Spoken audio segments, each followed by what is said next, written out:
Hello students, welcome to Shine Academy. आज के video में हम लोग स्टार्ट करने वाले हैं क्लास 9 का चैप्टर 10 दैट इज सर्कल्स।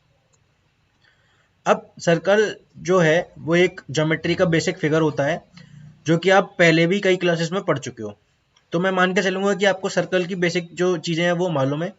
और इस चैप्टर में हम लोग क्या क्या नया सीखने वाले हैं, तो इस चैप्टर में हम देखेंगे कि कॉर्ड ऑफ सर्कल किसे कहते हैं, सेक्टर ऑफ सर्कल क्या होता है, सेगमेंट ऑफ सर्कल क्या होता है। और एक बार जब हमको ये सारी चीज़ें समझ में आ जाएंगी तो उसके बाद हम देखेंगे कि इनकी वजह से क्या क्या नई नई प्रॉपर्टीज जो है वो हमको सीखने को मिलेंगी, जो कि हम किसके जरिए सीखेंगे, काफ़ी सारी थ्योरम्स के जरिए हम सीखेंगे। तो ये तो रही इस चैप्टर के अंदर क्या क्या है उसकी बात। अब हम एक बार बात कर लेते हैं कि जो सर्कल होता है वो किस तरीके का फिगर है। ये तो सबको मालूम होता है, बट उसकी डेफिनेशन जो है वो किस तरीके से हम लिखते हैं वो एक बार हम देख लेते हैं।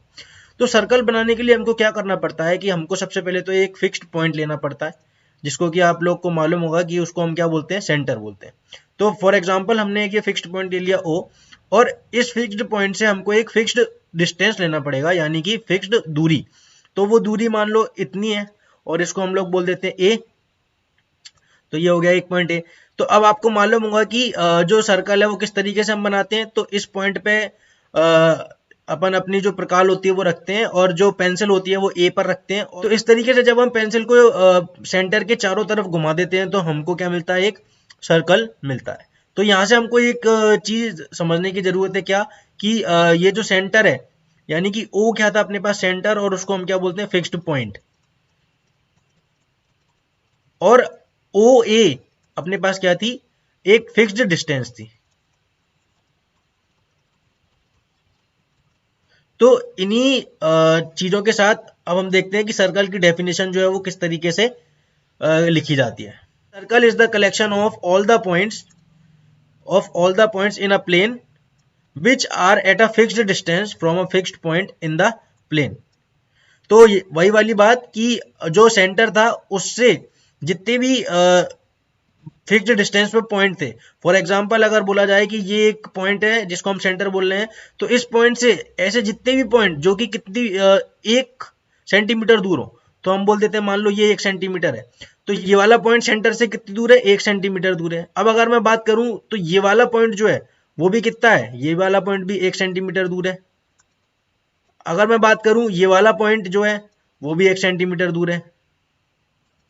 तो इस तरीके से जितने भी पॉइंट हैं जो कि 1 सेंटीमीटर दूर है, तो अगर हम उन सारे पॉइंट्स को कलेक्ट कर लें तो आप देख सकते हो कि हमारे पास इस तरीके से जो जितने भी सारे पॉइंट्स मिलेंगे उनसे क्या बन जाएगा, एक सर्कल बन जाएगा।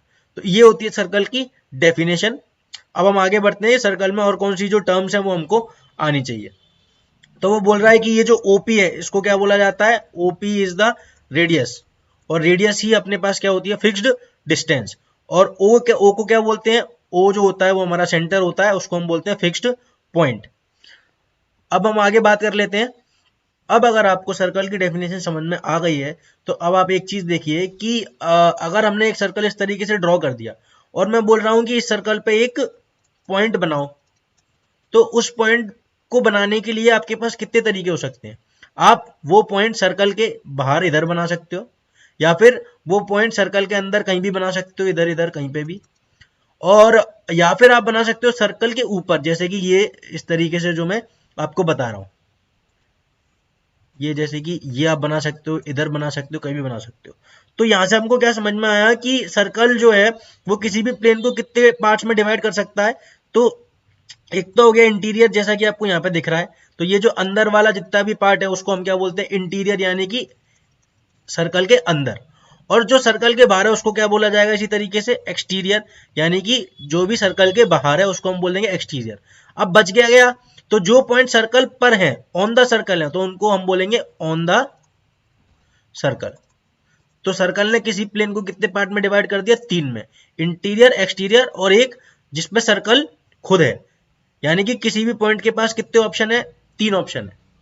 तो ये एक चीज जो है वो हमको समझ में आनी चाहिए कि यहाँ पे देखो ये समझा रहा है, circle divides the plane on which it lies into 3 parts. तो ये एक जो पॉइंट है वो आपको समझ में आना चाहिए। अब हम आगे बढ़ते हैं। अब हम देखते हैं कि अगर अपने पास एक ये सर्कल है और इस सर्कल में मैंने एक कोई भी पॉइंट लिया, फॉर एग्जांपल ये पॉइंट ले लिया मैंने P, और एक और पॉइंट कहीं पर भी ले लिया, फॉर एग्जांपल मैंने यहाँ पे ले लिया Q। तो क्या हुआ, अपन ने इस सर्कल पे क्या लिए, 2 पॉइंट ले लिए। अब इन 2 पॉइंट की ये जो 2 पॉइंट हमने लिए हैं, हम इनको ज्वाइन कर सकते हैं, बिल्कुल कर सकते हैं। तो ये मैंने क्या किया, P से Q को ज्वाइन कर दिया। तो सर्कल के 2 पॉइंट्स को ज्वाइन करने वाली लाइन को क्या बोला जाता है, कॉर्ड। ये कॉर्ड की सिंपल सी डेफिनेशन है, क्या कि line joining 2 points of a circle. आप देख सकते हो कि ये जो कॉर्ड है वो सेंटर से पास नहीं कर रही थी। अगर ये जैसे जैसे सेंटर के पास आती चलेगी, जैसे कि आप देखो, ये अगर मैं इसको P डैश Q डैश बोलूं और ये वाली लाइन को ही अगर हम सेंटर से पास करा दें, तो आप देख सकते हो कि कॉर्ड को अगर हम सेंटर से पास कराएं तो वो जो कॉर्ड होगी वो क्या होगी, सबसे लंबी कॉर्ड होगी। इसलिए उसको क्या बोला जाता है, डायमीटर। तो डायमीटर के बारे में हम क्या बोलेंगे, diameter is the longest chord of a circle. तो उसने बात हमको कहां पे बताई है, the chord which passes through the centre of the circle is called a diameter of the circle. तो ये एक पॉइंट जो है वो मैंने आपको समझा दिया है। अब हम आगे बढ़ते हैं। इसने एक और चीज बोली है, diameter is the longest chord and all diameters have the same length which is equal to 2 times radius of circle. तो ये आपको मालूम ही होगा कि एक सर्कल के कितने डायमीटर हो सकते हैं।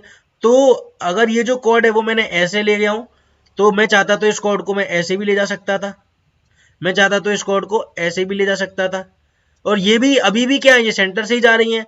और ये जितनी भी कॉर्ड सेंटर से जाती हैं वो सब क्या कहलाती हैं, डायमीटर कहलाती हैं। तो यहां से हमको एक बात समझनी पड़ेगी कि a circle can have how many diameter, यानी कि एक सर्कल के पास कितने डायमीटर हो सकते हैं। तो इनफाइनाइट डायमीटर हो सकते हैं, यानी कि आपकी मनो जितने आप उसमें डायमीटर बना सकते हो, इनफाइनाइट डायमीटर्स। एक ये पॉइंट आपको समझना जरूरी है। बढ़ते हैं आगे। आप देख सकते हो कि एक ये सर्कल मैंने बना रखा है। अगर हम इस पॉइंट को P और इस पॉइंट को वापस से Q नाम दे देते हैं, तो हमने पहले देखा था कि अगर इन दोनों पॉइंट्स को हम ज्वाइन कर देंगे तो जो लाइन बनती है वो क्या कहलाती है, कॉर्ड कहलाती है। और हमने क्या देखा था कि जो कॉर्ड सेंटर से पास करे उसको हम बोलते हैं डायमीटर, और डायमीटर जो होती है वो सबसे लंबी कॉर्ड होती है। बट अगर हम बात करें कि इन पॉइंट पे से अगर मैं मान लो इस सर्कल को कट कर दूं, तो ये मैंने ये पॉइंट से इस सर्कल को, दोनों पॉइंट से सर्कल को कट कर दिया, तो अब आप देख सकते हो कि हमारे पास क्या बना, हमारे पास सर्कल जो है वो 2 पार्ट में डिवाइड हो गया। एक तो ये नीचे वाला जो पार्ट है वो वाला अलग पार्ट है, और ऊपर वाला जो पार्ट है वो अलग पार्ट है। तो इन्हीं पार्ट्स को हम क्या बोलते हैं, आर्क बोलते हैं। तो आर्क क्या होती है, आर्क जो होती है वो होती है पार्ट ऑफ सर्कल, यानी कि, और पार्ट कौन सा वाला पार्ट, सरकमफ्रेंस वाला पार्ट।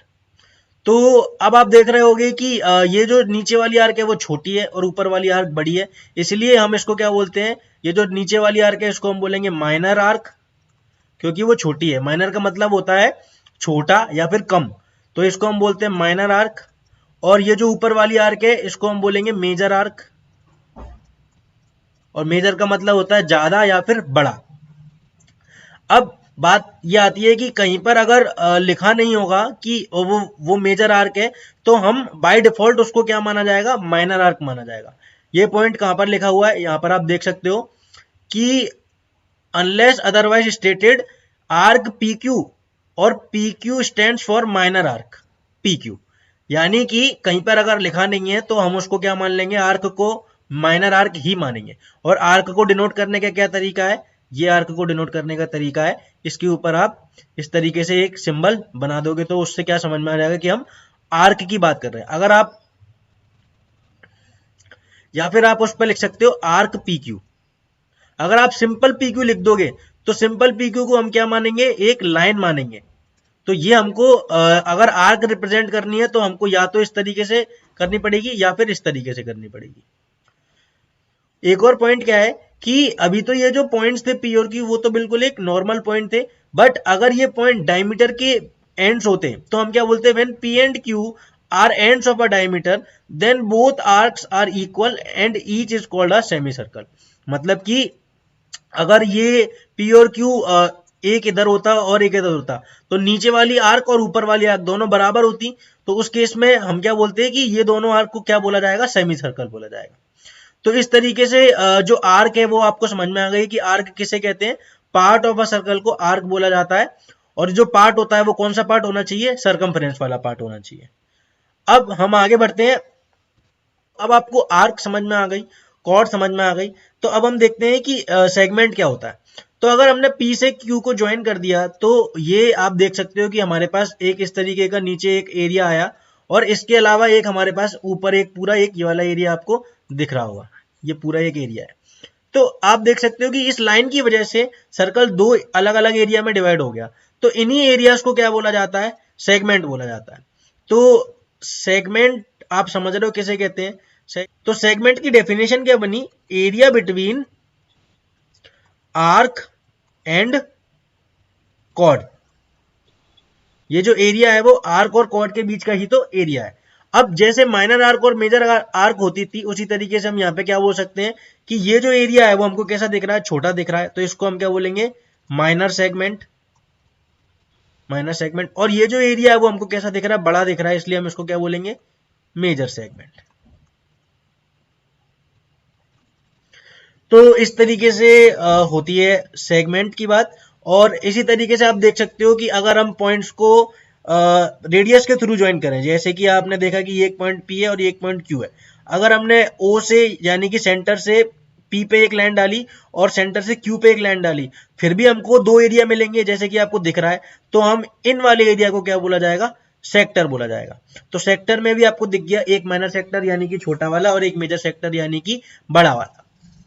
अब बच्चों को कंफ्यूजन होता है कि सेक्टर कैसे बोलते हैं, सेगमेंट कैसे बोलते हैं, एट द मोमेंट हम भूल जाते हैं। तो याद रखें कि सेक्टर जो होता है वो आप देख सकते हो केक हम इसी शेप में काटते हैं हमेशा, और जो पिज्जा स्लाइस होती है वो भी किस शेप में होती है, सेक्टर के शेप में होती है।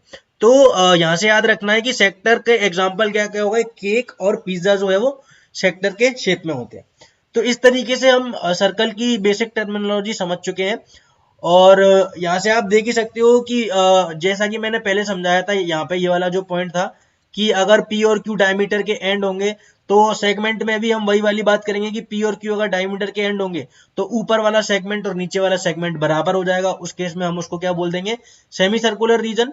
और इसी तरीके से सेक्टर में भी हम वही बात करेंगे। अब हम आगे बढ़ते हैं। आपको समझ में आ चुका है कि सेक्टर किसे कहते हैं, सेगमेंट किसे कहते हैं, कॉर्ड किसे कहते हैं और आर्क किसे कहते हैं। हमारे पास है एक्सरसाइज 10.1। इसमें पहले फिल इन द ब्लैंक्स में हमको बोल रहा है कि the centre of a circle lies in dash of the circle. तो आपको मालूम होगा कि जो सर्कल होता है वो किसी भी प्लेन को कितने पार्ट में डिवाइड करता है, 3 पार्ट में डिवाइड करता है। ये मैं आपको ऊपर बता चुका हूं। तो जो सेंटर होगा वो हमेशा सर्कल के कहां पर आएगा, अंदर ही आएगा, इसलिए इसका आंसर क्या होगा, इंटीरियर ऑफ द सर्कल होगा। आगे बोल रहा है a point whose distance from the centre of a circle is greater than its radius lies in dash of the circle. यानी कि ऐसा पॉइंट जिसकी डिस्टेंस सेंटर से कैसी है, रेडियस से बड़ी है। तो आप एक चीज देख सकते हो कि अगर मान लो ये अपने पास एक सर्कल है और ये अपना क्या हो गया, सेंटर हो गया। अब कोई पॉइंट है जिसकी डिस्टेंस जो है वो रेडियस से ज्यादा है, यानी कि वो पॉइंट कहां पर हो सकता है, अगर सर्कल के अंदर होगा तो उसकी डिस्टेंस रेडियस से कैसी होगी, कम होगी। सर्कल पर होगा तो उसकी डिस्टेंस कितनी होगी, रेडियस के बराबर। पर सर्कल के बाहर है तभी तो उसकी डिस्टेंस कितनी आएगी, रेडियस से ज्यादा आएगी। मतलब यहां से लेके यहां तक तो रेडियस हो गई, और ये डिस्टेंस मान लो x है, तो r प्लस एक्स डिस्टेंस कब आएगी, जब वो सर्कल से बाहर होगा। इसलिए हम क्या बोलेंगे, exterior of the circle. The longest chord of a circle is a dash of the circle. तो ये मैं आपको ऊपर बता चुका हूं, इसका आंसर क्या आएगा, डायमीटर। सबसे बड़ी कॉर्ड को डायमीटर कहा जाता है। An arc is a dash when its ends are the ends of a diameter. तो ऐसी आर्क जिसकी एंड्स कैसे हो, डायमीटर के एंड्स हो, तो मैंने बताया था उसको क्या बोला जाता है, सेमी सर्कल। ये भी हम ऊपर डिस्कस कर चुके हैं।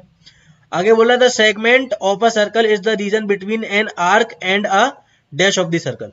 तो एक बार हम रिवाइज कर लेते हैं। सेगमेंट जो था वो मैंने आपको बताया था, इस तरीके की जो एरिया है उसको सेगमेंट बोला जाता है। और आपको दिख रहा होगा कि ये जो सेगमेंट है वो किस किस के बीच का एरिया है, तो ये जो नीचे वाली एक आर्क दिख रही है इसके बीच का, और ये जो एक कॉर्ड दिख रही है इसके बीच का। तो उसने क्या बोला है कि segment is of a circle is the region between an arc, arc का उसने नाम ले लिया है तो हम क्या बोलेंगे कि एक और जो ऊपर वाली चीज थी वो क्या थी, कॉर्ड थी, तो इसलिए इसमें क्या आएगा, कॉर्ड आंसर आएगा। और सर्कल 5 और छठवें इसमें क्या बोल रहा है, circle divides the plane on which it lies in 3 parts, तो ये तो मैं आपको पहले ही कई बार बता चुका हूं। अब आगे बोल रहा है ट्रू और फॉल्स बताना है, तो line segment joining the centre to any point on the circle is a radius of the circle, तो ये बात सही है। जो कोई भी सेंटर से अगर कोई भी लाइन हम खींचे जो कि सर्कल के पॉइंट पर आएगी तो उसको रेडियस बोला जाता है, हाँ तो ये क्या हो गया, ट्रू हो गया। Circle has only finite number of equal chords, तो ऐसा नहीं है, हम कोई भी सर्कल की कितनी भी इक्वल कॉर्ड्स बना सकते हैं। फॉर एग्जांपल अगर ये सर्कल है तो मैं बोलता हूँ कि अगर ये कॉर्ड 5 सेंटीमीटर की है तो ऐसी मैं 5 यहाँ पे भी बना सकता हूँ, 5 इधर भी बना सकता हूँ, 5 की मैं इस तरीके से और बना सकता हूँ, इधर से और बना सकता हूँ। तो अपन इस तरीके से इनफाइनाइट कॉर्ड बना सकते हैं जो कि सेम लेंथ की हो, तो इसका आंसर क्या होगा, फॉल्स होगा। आगे क्या बोल रहा है, if a circle is divided into 3 equal arcs each is a major arc, तो ऐसा तो कुछ नहीं होगा। तो थर्ड में बोल रहा है कि if a circle is divided into 3 equal arcs each is a major arc, तो जैसे कि यहाँ पे मैंने इस तरीके से ये 3 बराबर पार्ट्स में सर्कल को डिवाइड कर रखा है। अब इसमें वो बोल रहा है कि 3 अगर बराबर पार्ट में हमने डिवाइड कर दिया तो जितनी भी आर्क्स हैं वो सब क्या हो जाएंगी, मेजर आर्क हो जाएंगी, तो ऐसा नहीं है। अगर हम बात करें माइनर आर्क ए बी की, तो उसको इस तरीके से लिख देंगे हम।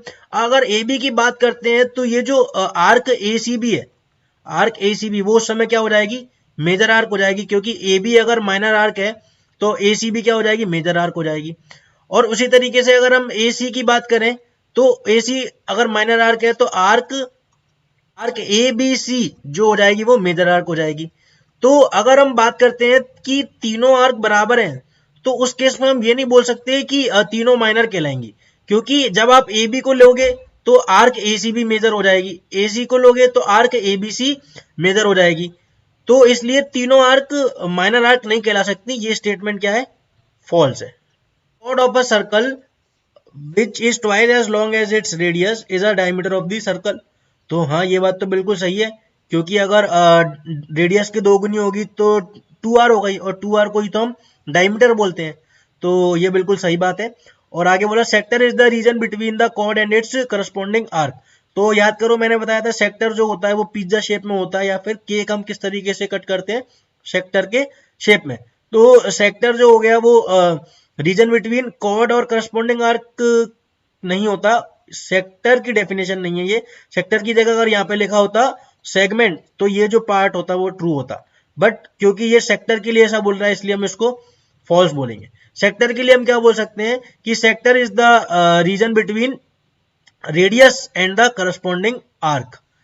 और circle is a plane figure, तो ये तो बिल्कुल सही बात है, क्योंकि 3D में तो हम इसको नहीं पढ़ रहे हैं, 2D में ही पढ़ रहे हैं, तो circle is a plane figure. तो इस तरीके से एक्सरसाइज 10.1 कंप्लीट हो चुकी है, और मैंने इसमें आपको पढ़ाया है कि सेक्टर किसे कहते हैं, सेगमेंट किसे कहते हैं, और कॉर्ड किसे कहते हैं, और एक और क्या पढ़ाया, आर्क किसे कहते हैं। तो अगर आपको फिर भी कोई डाउट आ रहा है तो आप मेरे को इंस्टाग्राम पे मैसेज कर सकते हैं, मैं आपका डाउट वहां पर क्लियर कर दूंगा। मिलते हैं हम अगले वीडियो में जो कि होगा एक्सरसाइज 10.2 का, तब तक के लिए बाय बाय।